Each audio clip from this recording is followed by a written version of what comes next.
जीवन एक बहुत खूबसूरत यात्रा है और इस यात्रा के कुछ पड़ाव बेहद खूबसूरत होते हैं। हमारी माटी से माइक की श्रृंखला में जिसमें हम आपको रूबरू करवा रहे हैं उन सफल बच्चों से जिन्होंने एक संघर्ष के बाद बेरोजगारी के दौर से निकलकर और सफलता का एक स्वाद चखा है। उम्मीद शायद शुरुआत में उन्हें भी नहीं होगी, लेकिन आज इस सक्सेस के बाद वो मुस्कुरा रहे हैं। वो केवल खुद नहीं मुस्कुरा रहे, उनके आसपास के वो लोग, उनका परिवार, उनके माता पिता सब मुस्कुरा रहे हैं। इस श्रृंखला पे आज हमारे साथ हैं शुभम जोशी, जो कॉमर्स स्कूल व्याख्याता परिणाम में 5वीं रैंक के साथ चयनित हुए हैं। कई परिणाम, कई परीक्षाएं देने के बाद आज तीसरे अटेम्प्ट में स्कूल व्याख्याता में और एक बहुत अच्छी रैंक के साथ सिलेक्शन होना अपने आप में बहुत गर्व की अनुभूति वाला पल होता है। तो आज हम इस श्रृंखला में जानेंगे शुभम से कि कैसे इस सुंदर यात्रा को यहाँ तक पहुँचाया है, क्या क्या चीज़ों का बड़ा योगदान रहा है और हमारे बच्चों के लिए इसमें क्या महत्वपूर्ण बातें हो सकती हैं, इन सबको जानेंगे। शुभम, आपका बहुत अभिनंदन और स्वागत कर रहा हूं मैं। और बहुत अच्छा फील होता है जब आपके कोई विद्यार्थी जो हैं वो इस मोड़ पे पहुंचते हैं, हमें तो बहुत अच्छा फील होता है। तो कैसा लग रहा है 5वीं रैंक के साथ सिलेक्शन होने के बाद? सर बहुत अच्छा लग रहा है आज। सबसे ज़्यादा खुशी तो इस बात की है कि मुझे आपके साथ यहाँ पर बोलने का मौका मिल रहा है, आपके यहाँ पे मंच में आने का मौका मिल रहा है। ये कभी सोचा नहीं था सर, मैंने अच्छा। सपनों में भी नहीं सोचा था कि मैं यहाँ आके आज सर के साथ प्रस्तुत होकर अपने विचार रखूँगा। और मतलब सिलेक्शन के लिए सबसे पहले तो देखो, कैंडिडेट सिलेक्शन के लिए पढ़ता है, सही बात। पढ़ाई करता है, सिलेक्शन चाहिए होता है, लेकिन रैंक के साथ सेलेक्ट होना ये कुछ मतलब ज़्यादा ही खुशी है इस बात की। सही बात, सही बात। तो मतलब आपने रैंक के बारे में तो खैर सोचा नहीं होगा, जब प्रिपरेशन कर रहे थे उस समय ये था कि हमें अच्छे से करना है, चीज़ों को मैनेज करना है। आज के इस दौर में बहुत मुश्किल होता है, बहुत सारे बच्चों के स्ट्रगल की अपन कहानियां पढ़ते हैं। आपने लगभग इस एग्जाम से पहले कितनी एग्जाम्स दी थी जिसमें आप बड़े असफल हुए? तो थोड़ा सा बताएं बच्चों को। सर मैंने काफ़ी एग्ज़ाम दिए हैं इससे पहले भी। मैंने राजस्थान और मैंने केंद्र की भी भर्तियां मैंने देखी हैं। हम्म। तो सबसे पहले मैं बताना चाहूँ तो 2018 में केवीएस की भर्ती आई थी, पीजीटी की जो व्याख्याता भर्ती है। हम्म। उसमें मैंने रिटर्न क्वालिफाई किया था सर। ठीक है। लेकिन दुर्भाग्यवश मेरा इंटरव्यू में नहीं हुआ वहाँ नहीं पे। हुआ। उसके बाद मैंने उसी के साथ साथ दौरान राजस्थान की भी जो फर्स्ट ग्रेड की भर्ती है वो भी आई थी 2018 में। ओके। तो वो भी मैंने दिया, वहाँ भी मैं सफल रहा था। फिर नवोदय विद्यालय की पीजीटी की जो भर्ती आई थी, हम्म। तो उसका भी मैंने सर रिटर्न क्वालिफाई किया, लेकिन इंटरव्यू में वहाँ भी नहीं हुआ। ठीक है। फिर साथ में जैसे कॉमर्स वालों को अलाउ किया था थर्ड ग्रेड के लिए, हाँ हाँ हाँ। तो मैंने वो वहाँ भी दिया, नंबर अच्छे थे। लेकिन वो भर्ती एक बार रद्द हो गई थी L2 हाँ हाँ वालों हाँ, की। हुई थी वो। तो तब मेरा ये था कि शायद नंबर ठीक है तो हो जाएगा, लेकिन घर वालों को भी उम्मीद थी, लेकिन कुछ और ही मंजूर था, तो वो रद्द हो गई भर्ती। हम्म। उसके बाद में दोबारा थर्ड ग्रेड हुई। फिर हम्म। मैंने एडिशनल इंग्लिश किया हुआ था, तो मैंने वहाँ पे भी इंग्लिश खुद से को दिया। एडिशनल इंग्लिश बीए किया हुआ था सर। हाँ हाँ। तो वहाँ भी मैंने मतलब डीवी करवाया है, लेकिन प्रोविजनल में फाइनल मेरे सिलेक्शन नहीं हुआ। फाइनल सिलेक्शन नहीं हुआ सर। हम्म फिर मैंने एक बार जेआरई भर्ती दी है, हम्म जूनियर अकाउंटेंट की जो अभी हुई है। हम्म। तो वहाँ भी मेरा प्रोविजनल होके फाइनल में नहीं हुआ। हम्म। तो अब जाके मेरे को मुझे है जो फाइनल सिलेक्शन यहाँ फर्स्ट ग्रेड में मिला है, और बहुत काफ़ी अच्छे रैंक के अच्छा साथ मिला है। रैंक के साथ ये मिला बहुत है। अच्छी चीज़ भी है। कई बार मैं आप लोगों को कहता हूँ, कई बार आपका नहीं होना शायद एक बहुत अच्छे होने के लिए हो रहा है। ईश्वर ये सोच रहा है कि मैं इसको बहुत अच्छी रैंक के साथ बनाऊंगा। तो जो बच्चे बहुत नज़दीक जाके हार रहे हैं, प्रोविजनल में हो जाता है, फाइनल सिलेक्शन नहीं हो रहा है, बड़े निराश हो जाते हैं, मैं उनको यही कहूँगा कि इस यात्रा को आपको जारी रखना है। एक सुंदर पड़ाव आपकी लाइफ में जरूर आएगा, जैसे शुभम की 5वीं रैंक के साथ आया है। और इससे भी अच्छी रैंक ये हो सकता है असिस्टेंट प्रोफेसर में भी सिलेक्ट हो, ये मेरी शुभकामनाएं भी हैं। शुभम, आज के इस दौर में स्कूल व्याख्याता को लेकर और बाकी भी भर्तियों को लेकर बड़ा डर का सा माहौल, और आज का बच्चा बहुत जल्दी हार भी मान लेता है, स्पेशली लड़के बहुत जल्दी हार मान लेते हैं। तो इस दौरान आपके, मैंने आपसे बात कर रहा था तो पता चला आपके पापा टीचर हैं, जी और सर। जब आप सिलेक्ट नहीं होते थे तो उनकी एक लाइन होती थी, बेटा कोई बात नहीं, आगे कर। ये बहुत सुखद चीज होती है। अमूमन ये प्रेशर तो होता है हमारे ऊपर कि मम्मी पापा को हम जवाब क्या देंगे, सामना कैसे करेंगे, लेकिन सामने से चल के एक रिएक्शन आ जाना कि कोई बात नहीं, आगे और करो, तो मतलब कैसा अच्छा लगता था, कैसा लगता था? सर अच्छा लगता था। पहले तो देखो किसी एग्ज़ाम में सेलेक्ट नहीं होना, ये हाँ दुखदाई दुख होता है, तो होता है, काफ़ी सही, दुखदाई होता है। बहुत दुखदाई होता लेकिन फिर आपके पीछे अगर घर वाले आके बोले, मेरे पापा बार बार बोलते थे है। कि कोई बात नहीं है, एक प्रयास और कर, एक प्रयास और कर। सर एक प्रयास के चक्कर में उन्होंने मुझे काफ़ी मौके दिए हैं। ये तो बहुत बड़ी चीज है। मतलब मैं इस वीडियो के माध्यम से उन सभी माता पिता से आग्रह भी करूंगा कि हमारी भूमिका सकारात्मक होनी बहुत जरूरी है। बच्चा बहुत संघर्षों से गुजरता है, बेरोजगारी का दंश, अपने आप से लड़ना, बहुत सारी चीजें ऐसी होती हैं जो बहुत सारी चीजें वो शेयर ही नहीं कर पाता है और घर वालों से तो कर ही नहीं पाता है। बस घर वालों से केवल ये अपेक्षा करता है जब वो हारता है तो बाकी दुनिया उसका पूरा मजाक उड़ाए, लेकिन मम्मी या पापा या जो भी आसपास के लोग हैं वो उस समय भी एक संबल प्रदान करेंगे, कोई बात नहीं, एक प्रयास और कर। तो ये मुझे बहुत अच्छी चीज लगी इनके पापा की। ये भूमिका यदि माता पिता निभा देते हैं तो मुझे लगता है बच्चे के लिए असफलता इतनी बड़ी असफलता नहीं बनती, वो कहीं ना कहीं दोबारा से एफर्ट्स करता है। शुभम, एक चीज मैं और पूछना चाहूंगा कि फर्स्ट पेपर को लेकर बड़ा डर का माहौल भी है, 40% नंबर वाला। आप एग्जाम देने से पहले आपको डर लग रहा था कि 40% वाला आएगा कि नहीं आएगा, आरपीसी पेपर हार्ड आने शुरू हो गए थे, तो सब्जेक्ट और फर्स्ट पेपर दोनों को कैसे मैनेज किया और दोनों में आपका क्या क्या स्कोर रहा? सर मैंने जैसे कि दोनों पेपर मैं साथ में लेके चलता था। ओके। ऐसा नहीं है कि मैं कि पहले फर्स्ट पेपर कर हम्म। लूँ, मैं सेकंड पेपर कर लूँ, ऐसा गुड, नहीं है। Good, good. और फर्स्ट पेपर में भी सब्जेक्ट काफ़ी आते हैं, सही है। तो 11-12 सब्जेक्ट आते हैं। तो और अब पेपर ऐसे बन रहे हैं जैसे कि एग्ज़ाम से पहले मैंने जून में हमारा एग्ज़ाम था और हम्म। दिसंबर में संस्कृत डिपार्टमेंट की भर्ती हुई थी ठीक, आरपीएससी कहाँ की। हुई थी? हाँ। तो वो मैंने पेपर देखा और उस पेपर का लेवल काफ़ी अच्छा था। हाँ, एकदम सही तो करो। वो देख के थोड़ा सा लगा हम्म। कि पता नहीं किस कैसा आएगा इस बार। सही बात है। फिर लेकिन उसी हिसाब से मैंने तैयारी शुरू करी। फिर मैंने जैसे कि फर्स्ट पेपर को पे ज़्यादा ध्यान दिया, क्योंकि सेकंड हम्म। पेपर की मैं, सर मेरा थर्ड अटेम्प्ट हाँ, है तो ये। आपने पहले से तो कर रखा हाँ, था कर सब्जेक्ट अच्छा। रखा था, सब्जेक्ट मेरा ठीक था पहले से। हम्म। तो फिर मैंने फर्स्ट पेपर पे थोड़ा ज़्यादा ध्यान दिया। सही बात है। और मैंने क्या किया सर, जैसे कि जीके वगैरह होते हैं तो उनके शॉर्ट नोट्स बनाने शुरू किए मैंने। हम्म। तो उससे सर फ़ायदा काफ़ी मिलता है। तो सही, शॉर्ट नोट्स आप ऐसे बनाओ जैसे आपने एक दो बार पढ़े हैं, शुरू में डीप में अच्छे से पढ़ते हो आप। सही बात तो है। वहाँ पे पॉइंट टू पॉइंट जैसा होगा आप लिखते जाओ। मतलब पूरी ओके। चीज़ें नहीं लिखनी है आपको, मुख्य मुख्य चीजें। मुख्य मुख्य चीज़ें लिखनी है। जैसे कि हम गांधी जी के बारे में पढ़ते हैं, सही है। तो गांधी जी के बारे में आप मूवमेंट आपको लिखो, हाँ, कौन उनकी सा डेट आंदोलन, लिख दिया, डेट उनका लिख जो दिया। महत्वपूर्ण चीजें हैं वो हाँ, लिख ली। तो वो उससे क्या होगा, ये एक दूसरे से सर लिंक भी रहते हैं, जैसे लिंक रहते काफ़ी हैं। लीडर्स हैं अपने जो सही सिलेबस बात में है। आते हैं। तो वो जो डेट आएगी आपको याद आ जाएगा कि यहाँ पे उन्होंने भी ये काम किया है। एकदम सही। तो ये शॉर्ट नोट्स आपके काम आते हैं रिवीजन के टाइम पे। तो जैसे आपका सिलेबस होगा उसमें टाइम काफ़ी लगता है, सही बात है। लेकिन रिवीजन के टाइम पे अगर आप अपने शॉर्ट नोट्स पढ़ोगे तो वहाँ मतलब इतना जल्दी आपका सिलेबस होता जाएगा। तब ऐसे बोलते हैं ना कि अपन जैसे कि मैंने 2 बार किया, मैंने 4 बार सिलेबस कर लिया, मैंने सही 5 बार बात कर है। लिया, वो पूरे शॉर्ट नोट से हो शॉर्ट सकता नोट से हो सकता है। है, एकदम ऐसे नहीं सही हो बात सकता वो। है। हाँ, वो और वो कंप्लीट काम किताब आती पढ़ने चीज़ से है। नहीं होगा। हाँ बहुत बढ़िया चीज़ बताइए।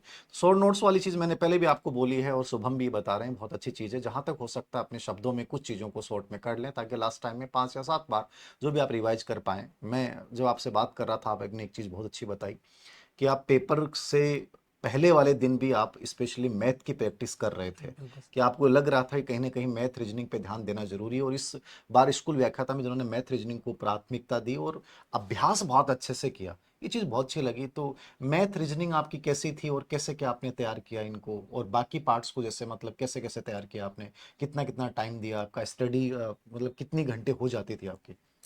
सर अगर टाइम की अगर बात करें तो अपना जो डेली रूटीन होता है उसके अलावा जो भी आपके पास वक्त बचता है वो आप पढ़ाई को ही दें, मैं तो ये मानता हूँ। तो अपना जो भी कार्य है वो करके और आप बस पूरे दिन, मेरा तो सर पूरा समय इसमें ही बीतता था, मैं अपना पूरा जी। टाइम पढ़ाई को ही देता था। Okay, okay. और अगर मैथ और रीजनिंग वगैरह इनकी बात करें तो मेरी मतलब ठीक है, सही बोलूँगा मैं, उसके अकॉर्डिंग मैंने ये सोचा हुआ था कि मैथ के जो क्वेश्चन है, जो चैप्टर हैं, वो मैं आखिर तक करूँगा, ओके। प्रैक्टिस उनकी करता रहूँगा, ताकि ठीक है। जो टाइम है जो मेरा सर 2 अटेम्प्ट हुए पिछले, उनमें टाइम थोड़ा कम लगा मेरे को पेपर करने के मतलब लिए, पेपर पूरा कर ही नहीं पाया आप? कर नहीं पाया।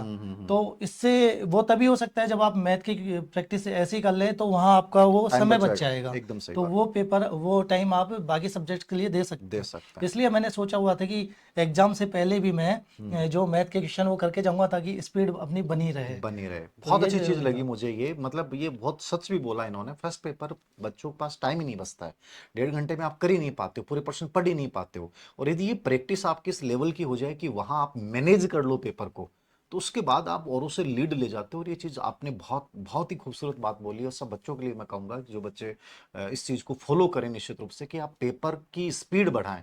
आप 2 या 4 पेपर ऐसे दें जिनसे आपको पता लगे मैं कितने परसेंट पढ़ पा रहा हूँ, कितनी गलतियां हो पा रही हैं और कितना टाइम मैं नहीं दे पा रहा हूँ। तो ये निश्चित रूप से बहुत अच्छी चीज़ थी। आपके फर्स्ट और सेकंड पेपर दोनों में कितने कितने परसेंट सही हुए और कितने सर नंबर? मेरे मैं क्वेश्चन बताना चाहूँ, जैसे 75 का आता है, हाँ, जो फर्स्ट फर्स्ट पेपर, पेपर हाँ। आता है उसमें से मेरे 38 पॉइंट कुछ बने हैं ओके। क्वेश्चन से, ओके। 1/3 लगा के। हम्म। उस सेकंड पेपर में मेरा स्कोर 108 क्वेश्चन रहा है, बहुत बढ़िया। 150 में से, जो मुझे लगता है कि वो थोड़ा सा और ज़्यादा हो सकता था, हो लेकिन सकता। कोई नहीं सर, एक बार सिलेक्शन हो जाए उसके हाँ, बाद में ये तो ये सही मायने नहीं सही रखती ये मायने चीज़ें नहीं रखती किसका कि क्या है। हाँ। हाँ, लेकिन वो एक चीज होती है कि यार मैं यहाँ और अच्छा हाँ, कर थोड़ा लेता, अच्छा इसको और सेकंड अच्छा पेपर कर में कर लेता। सकता था। तो सब्जेक्ट के लिए आपने कैसे क्या पढ़ा? सर सब्जेक्ट के लिए मेरा ये तीसरा अटेम्प्ट था। तो हम्म। मैं पहले जैसे फर्स्ट अटेम्प्ट की अगर बात करें, वहाँ पे हम्म। कंटेंट ज़्यादा नहीं होता था। हाँ। तो मैं उसके लिए कभी यूट्यूब से कोई वीडियो देख के कंटेंट अपने ओके। खुद बनाता था। ओके। ओके। लेकिन उसके बाद में भवानी सर का नाम मैं हाँ लेना हाँ चाहूँगा। हाँ हाँ। उन्होंने एक बुक निकाली थी, जी तो जी। वो मुझे काफ़ी अच्छी लगी। उसमें ये है कि आप जैसे राजस्थान बोर्ड की किताबें होगी हाँ हाँ या हाँ। फिर एनसीईआरटी होगी, तो वहाँ से आपको अलग से आपको बनाने की आवश्यकता वो नहीं कंप्लीट है। कवर किया है इन्होंने। उन्होंने कंप्लीट कवर किया, तो बहुत वो बढ़िया। मुझे काफ़ी अच्छी चीज़ नहीं, लगी अच्छी है। किताब लिखी है उससे इन्होंने। समय भी बचता है सर, और आपको हाँ कंटेंट भी वो मिलता है जहाँ आप नहीं पहुँच हाँ, पाते हैं, वो भटकना भी नहीं भटकना पड़ता नहीं बच्चे को, पड़ता। सही बात है। तो वो काफ़ी अच्छी उन्होंने बहुत। धन्यवाद देना चाहूँगा भवानी सर को निश्चित इसके रूप से, लिए। निश्चित रूप से भवानी जी ने बहुत अच्छा काम किया है कॉमर्स के बच्चों के लिए। और जैसे फर्स्ट पेपर में ऐसा कोई पार्ट आपको लगा हो जो आपको बड़ी प्रॉब्लम क्रिएट की हो उसने, और उसके लिए फिर आपने कैसे क्या किया? आपको लगा हो कि मैं नहीं सर कर मुझे पाऊंगा? साइंस का था थोड़ा सा। हम्म। तो साइंस क्या है सर, मैं एक बार स्किप ही करने की सोच रहा था कि हम्म। मैं नहीं पढ़ूंगा। हम्म। ये एक सब्जेक्ट अगर नहीं पढ़ेंगे तो शायद चल जाएगा। चल जाएगा, सही बात। लेकिन मुझे किसी ने सजेस्ट किया था, हम्म। यूट्यूब चैनल था एक, हम्म। तो वहाँ से मैंने क्या आखिर के जो मई का टाइम मैं बताना हाँ चाहूँगा, हाँ हाँ। 1 से लेके हम्म। 10 मई तक मैंने पहले से निर्धारित कर लिया कि मुझे साइंस पढ़नी है हम्म। 2-2 घंटे। हम्म। तो वहाँ से मैंने क्या, वो पुराने वो सर जो सर थे वो पुराने क्वेश्चन कराते थे, हम्म। आरपीएससी फर्स्ट ग्रेड में आए हुए, हाँ और हाँ। उस पैटर्न को लेके वो एक्स्ट्रा चीज़ें बताते थे। ओके तो ओके। मैंने वो फॉलो की, और उससे काफ़ी फ़ायदा मुझे ये मिला कि 5 जो क्वेश्चन आते हैं साइंस के, उनमें से मेरे 4 क्वेश्चन हो गए थे। बहुत तो बढ़िया। मुझे अच्छी लगी ये बात। मतलब आपने लगभग पार्ट को कवर किया, इसका मतलब लगभग। फर्स्ट पेपर को जी आपको सर। किसी छोड़ा नहीं, किसी पार्ट को नहीं आपने? सर, स्किप नहीं करना है, क्योंकि आज जो पेपर आ रहे हैं, वर्तमान में जो पेपर आ रहे हैं, वो उसमें स्किप करना एक बेवकूफ़ी होगी, मतलब कोई भी सही बात। सब्जेक्ट। कभी ऐसा लगा हो कि किसी ने आपको चैलेंज किया हो कि यार तेरा तो नहीं होगा, या कभी कोई ऐसा ताना पड़ा हो जिससे बहुत निराशा हुई हो, ऐसा कभी हुआ है? सर बोलते हैं सर, लोग हैं, लोगों का काम है बातें करना।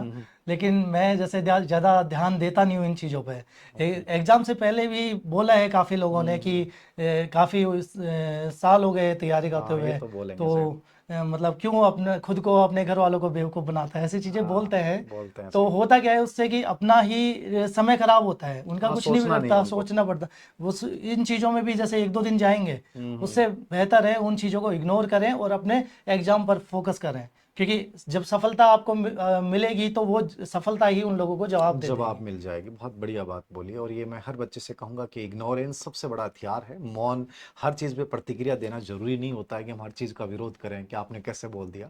आप केवल एक ही तरीके से जवाब दें, और वो आपकी स्टडी है, आपका डिसिप्लिन है। आप जितना मैक्सिमम टाइम निकाल सकते हैं स्टडी के लिए, वो निकालिए। ये एक बहुत अच्छा तरीका है। शुभम, और कुछ कहना चाहेंगे बच्चों को कि कैसे क्या पढ़ें, कैसे क्या तैयारी करें इसको लेकर? जो बच्चे डरते हैं लास्ट टाइम में कि सर मैनेज नहीं हो पा रहा, डर सा लग रहा है एग्जाम के आने से, इसके लिए कुछ आप अपना कोई एक्सपीरियंस शेयर करना चाहेंगे? जी सर, मैं मतलब जैसे कि मैंने तैयारी करी है इसकी, हम्म। तो जैसा मेरा अनुभव रहा है, मुझे हर बार यही लगता था कि पता नहीं होगा, नहीं होगा। हम्म। और एक चीज़ जो मेरे दिमाग में चलती थी कि चीज़ें याद नहीं हो रही, पता नहीं क्यों भूलता जा रहा हूँ, हाँ, पढ़ा होता है। हुआ है वो मैं होता है। भूलता जा रहा हूँ। लेकिन सही मायने में ये है, जैसे अपन पढ़ते जा रहे हैं वो लगता है अपन को घर पे, हम्म। लेकिन एग्जाम में वो चीज़ें सच में याद आने लगती हैं अगर अपन सही। ने अच्छे से पढ़ा है। और इसके लिए जो मुख्य चीज़ है वो है रिवीजन।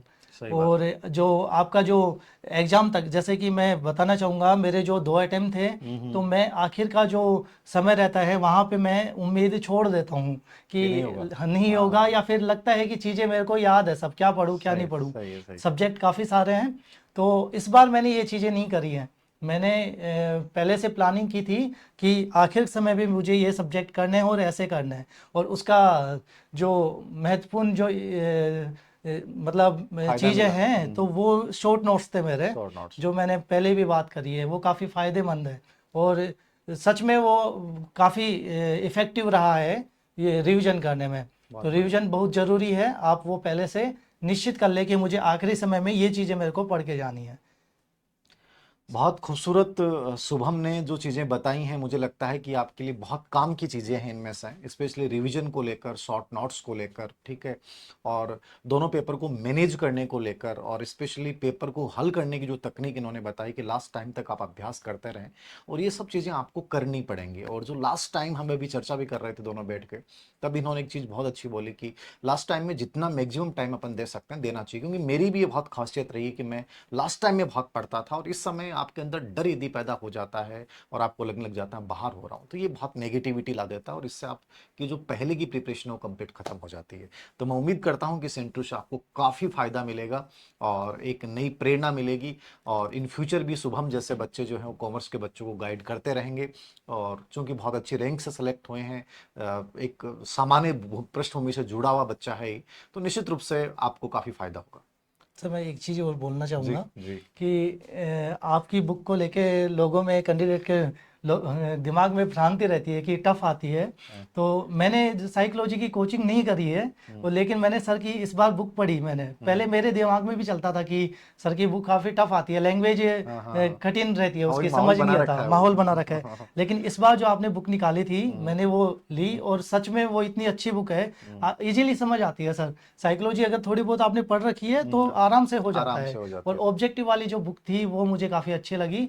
उसमें जो ऑब्जेक्टिव के जो क्वेश्चन आपने डाले हुए उसमें, तो वो बिल्कुल आरपीएससी पैटर्न पे ही हैं, उससे मुझे काफ़ी फायदा मिला है। सर सब्जेक्ट में जो आईसीटी के क्वेश्चन आते हाँ हैं हाँ हाँ। उसमें मेरा एक भी क्वेश्चन गलत नहीं अरे है। वाह, बहुत और शानदार। साइकोलॉजी के जो 4 क्वेश्चन आए थे हाँ हाँ। उसमें फर्स्ट पेपर में, वो भी सर मेरे पूरे बहुत सही बढ़िया, है। मतलब लीड और ले गए आप। बिल्कुल सर। और प्री वाई जो पीवाई क्यू होते हैं उन पे आप इतना ध्यान दीजिए, वो तो जरूरी है। 4-5 बार आप वो निकालिए। पीवाई सही क्यू बात। में से 2-3 क्वेश्चन तो आपके रिपीट होते ही हैं। हमारे जो साइकोलॉजी का ये क्वेश्चन था वो पिछली बार हमारे कॉमर्स में आया आया हुआ हुआ था, था, सही बात है। वही क्वेश्चन इस बार भी निश्चित रूप दोबारा से है। रिपीट होते हैं, तो बस वो भाषा थोड़ी बहुत चेंज हो सकती है, बाकी हाँ रिपीट बिल्कुल होगा सर। क्वेश्चन। तो पीवाई क्यू बहुत जरूरी होते हैं। तो शुभम, बहुत बहुत बधाई, बहुत सारी शुभकामनाएं। मैं उम्मीद करता हूँ असिस्टेंट प्रोफेसर में आप दोबारा से आप आएं, थैंक यू सर। और बच्चों के लिए एक बहुत अच्छे मार्गदर्शक आप बने, कॉमर्स के बच्चों के लिए बहुत सारी अच्छी बातें आप बताएं। आपको ढेर सारी शुभकामनाएं जिंदगी में। और विशेष बात यह है कि शुभम अभी अनमेरिड हैं, अविवाहित हैं, ठीक है। तो ये अपने आप में बहुत बड़ी बात होती है कि आप शादी से पहले ये चीज़ें कर लेते हैं, तो आगे का सफ़र और थोड़ा सा सुंदर बन जाता है, एक बहुत प्रेशर नहीं रहता है। तो आपको ढेर सारी शुभकामनाएं, आपको थैंक यू परिवार को सर। शुभकामनाएं। थैंक यू वेरी मच, बहुत शुभकामनाएं।